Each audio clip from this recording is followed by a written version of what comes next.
አንድ ነገር ልንገርሽ አይደለ? ከዚህ በፊት የፍቺ ወረቀት ብለሽ አስፈርምሽኛል፣ ፈርሜልሻለሁ እኮ። እሱም ፕሮሰስ እኮ ስላላበቃ ነው ይሄንን ነገር ይዤልክ የመጣሁት። እኔ በድጋሚ ምንም ወረቀት ላይ የምፈርምበት ምክንያት አይኖረኝም። ገባሽ? ስለማላውቀው ጉዳይ እያመጣሽ እዚህ ወረቀት ላይ ፈርም፣ እዚህ ወረቀት ላይ ሆነ ማለት ምንድን ነው ያበቃው? ስላላበቃ እኮ ነው የተመለሽ የመጣሁት። ቢያበቃ ማኖሮ ምን ፍለጋ ያመጣኛል አንተ ጋር? አሁን ለዚህ ከሆነ የጠራሽኝ ልሂድ። ወዴት ነው የምትሄደው? ወደ ፈለኩበት። እኔ ራሴን ነፃ ማውጣት እፈልጋለሁ። አትሰማኝም? በቃኝ። ከአንተ ጋር ያለኝን ነገር መጨረስ እፈልጋለሁ። መጨረሰው ደግሞ በህጋዊ መንገድ ነው። ገባ? ሌላ ወይ ከሰሽኝ ወይም የሆነ ቦታ ሂጂና አልፈርምም ብሏል ብለሽ እንትን በይ። ገባሽ? አልፈርምም።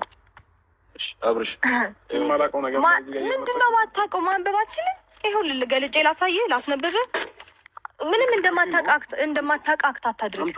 ነገሩን በደንብ ነው የምታውቀው። አታስመስል። ወረቀቱን አምጪው። ይኸው በደንብ አንብበውና ስለማያገባኝ ነገር አትጠይቂኝ ከዚህ በኋላሽ። አሁንም ቢሆን ስለ ወረቀት ምናምን ልንገርሽ፣ ስለ ወረቀት ምናምን ነገር ልትጨቀጭቅኝ ከሆነ ከዚህ በኋላ እንዳጠሪኝ።